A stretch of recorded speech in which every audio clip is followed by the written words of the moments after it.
Hey, so it actually turns out your cord that you sent me is working fine. I'll explain why it didn't seem that way. It took me a while to realize it, but yeah, it's in the console there. I have my Sega 6-button controller, and strangely enough, the reason why the C button was behaving strangely is because it's not technically an original Sega controller. It's a new one that retrobit makes, but it's licensed by Sega, so that's why I didn't even really think that it would matter. Because if it's directly plugged into the console, I've been using them, for years, and they work fine, and it's normally what I use. But I have an original one from the '90s that I tested it with, and it works like it should with that. But I'll show you how it works with this retrobit one. It's very strange. So if I push and hold A, so all these buttons do the same thing in Sonic 3, A, B, and C, but I'll just show you. So this is like how the button should work. This is A,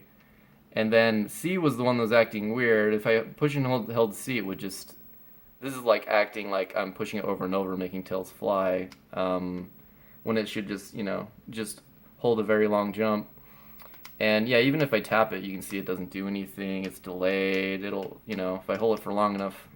So I just figure it's like they wired it strangely, and it like thinks there's like a turbo turned on for the C button. I don't know. But yeah, that's just a weird quirk of the controller, I guess. Another thing that I noticed, just real quick, I guess, is the B button. If I hold it down, it doesn't like stay held down, even though I'm not moving my finger at all. It'll kind of flicker a little bit, but it won't do that if I hold these two buttons. Um, but it will if I hold these still. I don't know. That's just another strange thing that I noticed. But yeah, I just thought you'd find that interesting. But yeah, thanks for the cord. It works great. It's just, yeah, I guess I just have to go back to the old like '90s controllers rather than the newly made ones.